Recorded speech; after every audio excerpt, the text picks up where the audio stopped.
ان الدین عند اللہ الاسلام۔ ایک آخری سوال، ایک شخص نے میرے واٹس ایپ کے اسٹیٹس پر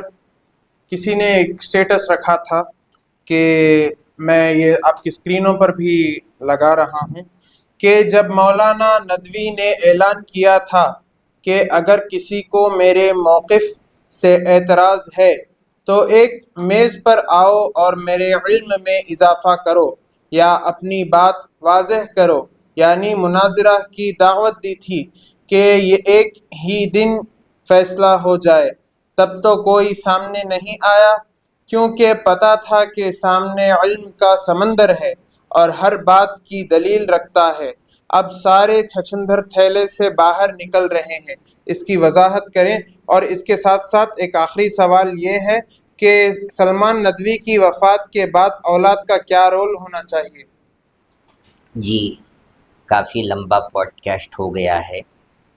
یہ آخری سوال ہے۔ جو آپ نے کسی صاحب کا اسٹیٹس بیان کیا ہے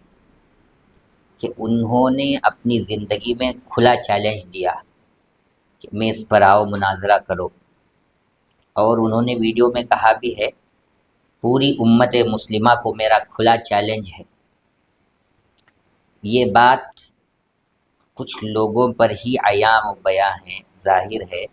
سب لوگ نہیں جانتے۔ جب انہوں نے اس طرح کا جاہلانہ چیلنج کیا تھا تو باقاعدہ ہر فرعون وقت کے لیے موسیٰ اللہ نے پیدا کیا۔ تو ہمارے اکابر میں سے حضرت مولانا عبدالعلیم لکھنوی فاروقی رحمۃ اللہ علیہ نے ان کا جواب دیا، اور اسی طریقے پر ہمارے نوجوان فضلاء میں مناظر اسلام حضرت ابو حنظلہ مولانا عبدالاحد صاحب قاسمی دامت برکاتہم، جو روڑکی سہارنپور سے تعلق رکھتے ہیں، ان کے بھی ماشاءاللہ کافی علمی کارنامے ہیں۔ انہوں نے مختلف مسلک کے لوگوں سے مناظرہ بھی کیا ہے، انہوں نے بھی کھلا چیلنج کیا، اور ماشاءاللہ ہمارے بنگلور کے نوجوان علماء نے بھی جب وہ کسی مجلس میں آئے تھے پروگرام کے لیے تو ان کو بھی باقاعدہ گھیرا، سوالات کیے گئے، تو انہوں نے ہر جگہ راہ فرار اختیار کی۔ جس طرح کا بھونڈا چیلنج انہوں نے کیا تھا اس سے وہ بھاگتے ہی رہے، اور بیرون ملک کے لندن سے اور پڑوس ملک سے باقاعدہ مناظرے کا چیلنج ایکسیپٹ کیا گیا، قبول کیا گیا، اور ان کو دعوت دی گئی۔ تو چونکہ ان کی اصلیت کچھ نہیں تھی، ان کی جڑیں کھوکھلی تھیں، آخر وقت میں وہ شیعہ اور روافظ کی کتابیں پڑھ پڑھ کر، اور تاریخ کی کتابیں جس میں حاتب لیل کی طرح رطب و یابس اور بہت زیادہ افراط اور تفریط سے کام لیا گیا، شیعوں نے جھوٹی جھوٹی حدیثیں گڑھ کر حضرات صحابہ کی شان میں گستاخیاں کی، وہ سب پڑھ پڑھ کر کے وہ دلیلیں دیتے تھے، تاریخ ابن ہیثمہ، علامہ بلازری، اور یہ وہ سب جو کھوکھلی باتیں ہیں اس پر ان کا پورا سہارا تھا، اسی بیس پر انہوں نے چیلنج کیا۔ تو ایسا نہیں ہے، ہرگز بھی نہیں ہے کہ ہمارے علماء نے ان کی حیات میں، ان کی زندگی میں ان کا چیلنج قبول نہیں کیا، ان کو دعوت نہیں دی، باقاعدہ کھلے طور پر ہمارے علماء نے چیلنج کیا، لیکن وہ آدمی چونکہ کھوکھلا ہو چکا تھا، اس کی کوئی حیثیت باقی نہیں رہ گئی تھی، اس لیے کبھی اس نے ایکسیپٹ نہیں کیا۔ دوسری بات یہ ہے کہ قرآن و سنت سے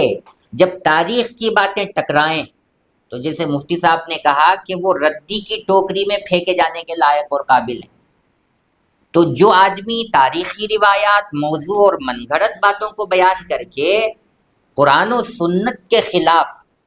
جیسے قرآن نے کہا اولئک الذین امتحن اللہ قلوبہم للتقوی لہم مغفرۃ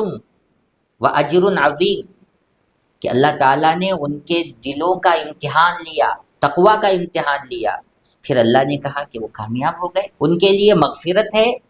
ان کے لیے اجر عظیم ہے۔ تو رجسٹر جنتیوں کو اس نے کافر کہا اور تاریخی روایات کو بنیاد بنا کر کہا، تو اس کا چیلنج باقاعدہ ہمارے علماء نے قبول کیا اور اسے دعوت بھی دی، اور یہ راہ فرار اختیار کرتا رہا، بھاگتا رہا۔ جی اور دوسری بات جو آپ نے پوچھی ہے کہ اب اس کے بعد اس کی اولاد کا کیا رول ہونا چاہیے، تو اس سلسلے میں ہم صاف طور پر کھلے الفاظ میں یہ کہہ دینا چاہتے ہیں کہ جو بھی ان کی اولاد ہے وہ سامنے آئے، سوشل میڈیا کے ذریعے یا پریس کانفرنس کے ذریعے آ کر اپنے عقائد کو بیان کرے، اپنے نظریات کو بیان کرے کہ کیا وہ اپنے والد کے عقائد پر، ان کے نظریات پر ثابت قدم ہیں یا پھر ان کا رد کرتے ہیں۔ اگر وہ موجود ہیں، اس پر ثابت قدم ہیں، تو باقاعدہ ہم اور بہت سارے علماء ان سے مناظرہ کریں گے، ان کی ہر بات کا جواب دیں گے، وہ بھی اپنے علم کی روشنی میں آگے آئیں، ہم بھی ان کا جواب دیں گے انشاءاللہ۔ اور اگر اسے وہ نہیں مانتے، اس کا رد کرتے ہیں، تو باقاعدہ تحریراً بھی اور بیاناً بھی، قولاً بھی، وہ باقاعدہ پوری ملت اسلامیہ کے سامنے اس بات کی وضاحت کریں کہ ہمارے والد گمراہی پر تھے، ان کے نظریات اور عقائد جمہور علماء امت سے، جمہور اسلاف سے ہٹے ہوئے تھے، ہم ان کا سختی سے رد کرتے ہیں، ان کو ریجیکٹ کرتے ہیں۔ اور اسی طریقے پر آخری میری گزارش یہ ہے کہ ان کی اولاد سے ہم صاف طور پر کہیں کہ جو کچھ ان کے والد نے حفوات، گستاخیاں اور حضرات صحابہ کی شان میں بے جا باتیں کہی ہیں، وہ سب ویڈیو ڈیلیٹ کریں۔ اگر وہ نہیں کرتے، اپنی ضد پر، ہٹ دھرمی پر اٹل رہتے ہیں، تو پوری ملت اسلامیہ، کم از کم ہمارے ملک میں جو لاکھوں مسلمان ہیں، سب ان چینلوں کو ریمارک کر کے رپورٹ کریں۔ رپورٹ کا آپشن موجود ہے، تو لاکھوں لاکھ لوگ یوٹیوب پر جا کر ایسے گمراہ کن شخصیت کے چینل کو رپورٹ کریں گے، ضرور وہ چینل بند ہوگا انشاءاللہ۔ ایمانی غیرت اور حمیت کا تقاضا یہ ہے کہ ایسے گمراہ اور فاسد خیالات کے آدمی کے چینل کو بند کرنے کے لیے سب مل کر رپورٹ کریں۔ اور کیا ہے، ہو گیا نہیں؟ انشاءاللہ اور بھی کچھ ہوگی بات لائیں گے، بس چھوڑو، نہیں ویسا بول رہا کیا ہے میں اور بول رہا تھا اور کیا ہے؟ نہیں یار یہ میں چیز یہاں بولنا پہلے چاہ رہا ختم تھا، کرنے سے بھول پہلے گیا۔ ہمارے چینل یہ ویڈیو کو آگے بھی شیئر کرو، سبھی بانٹنا نہیں، ابھی ہمیں بانٹنے کا ہے۔ یہ بات ہے ذہن میں نہیں، بس کافی۔ یہ جو پوڈ کاسٹ کیا گیا ہے، یہ تعصب اور دشمنی کی بنیاد پر نہیں، بلکہ ساری دنیا کو، آن ہے بیچ میں تمہیں آن ہے، نہیں، اب پھر سے بول رہے ہاں۔ اور سب سے آخر میں ایک بات یہ کہنا چاہتا ہوں کہ یہ جو پوڈ کاسٹ آج بنایا جا رہا ہے، اس کی بنیاد تعصب اور ذاتی دشمنی یا ذاتی مفاد نہیں ہے، بلکہ چونکہ صحابہ کرام رضوان اللہ تعالی علیہم اجمعین کی ذات پر بات آئی ہے، اس لیے ہم نے حقائق کو پوری امت مسلمہ کے سامنے رکھنے کی مخلصانہ کوشش کی ہے، ورنہ ان سے ہمارا کوئی ذاتی اختلاف نہیں، ذاتی دشمنی نہیں، بلکہ ہم ان کے دل دادا تھے، ان کے دیوانے تھے۔ جب بھی وہ جادہ حق کے ساتھ رہے، ہم ان کے دیوانہ وار عاشق تھے، ان کے پروگرام کو دور دور تک سننے کے لیے جاتے تھے، ان کی آواز پر لبیک کہتے تھے۔ بڑے بڑے پروگراموں میں ہم نے ان کی آواز پر لبیک کہا ہے۔ بہت ساری ہماری زندگی کے اپنے حقائق ہیں، لیکن کچھ اینکر سوشل میڈیا پر آ کر کہہ رہے ہیں کہ کچھ مولوی ہیں جو چندہ بٹورنے کے لیے ان کو استعمال کیا اور بہت فائدہ اٹھایا، اب ان کے خلاف بکواس کر رہے ہیں۔ ہم کہتے ہیں پہلے اپنے ایمان کی خیر مناؤ، اندھی عقیدت سے باز آؤ۔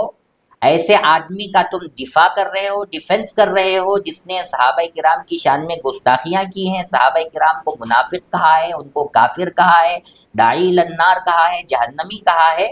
تم اتنے اندھے ہو گئے ہو، عالم ہونے کے باوجود تم دفاع کر رہے ہو، ڈیفنس کر رہے ہو۔ یہ سب راہ راست سے بھٹکی ہوئی باتیں ہیں۔ ایسی باتوں کے کرنے سے ڈرنا بھی چاہیے، بچنا بھی چاہیے۔ تو یہاں جتنے علماء بیٹھے ہیں سب ان کے دل دادا تھے، عاشق تھے، اور ان کے علم کو ماننے والے تھے، گہرائی اور گیرائی کو تسلیم کرنے والے تھے۔ لیکن جب انہوں نے راہ حق سے انحراف کیا اور باطل کا ساتھ دیا تو اب وہ ہمارے نہیں رہے، وہ ہمارے خلاف، ہمارے سب سے بڑے دشمن بن گئے، اور ہم ان کو اپنی جوتیوں کی نوک پر رکھتے ہیں۔ جو صحابہ کو اپنا نہ مانے وہ ہمارا کیسے ہو سکتا ہے؟ لہٰذا اب یہ جو ہم نے پوڈ کاسٹ بنایا ہے یہ مخلصانہ کوشش ہے۔ اندھی عقیدت کا چشمہ نکال کر آپ حضرات اس پوڈ کاسٹ کو دیکھیں اور حقائق کو معلوم کر کے صحیح فیصلے پر آنے کی کوشش کریں، غلط باتوں کو ریجیکٹ کریں اور صحیح باتوں کو قرآن و سنت کی روشنی میں سمجھنے کی کوشش کریں۔ اللہ تعالی ہم تمام کو قیامت تک آنے والی نسلوں کو ایسے فتنوں سے محفوظ رکھے، اور اللہ تعالی ہمارے ایمان پر ہم کو ثابت قدم رکھے، اور اللہ تعالی علماء حق کو احقاق حق اور ابطال باطل پوری جرات اور بے باکی اور ہمت کے ساتھ تا دم زیست کرتے رہنے کی توفیق عطا فرمائے۔ وآخر دعوانا ان الحمد للہ رب العالمین۔ اللهم صل على سيدنا محمد اللهم صل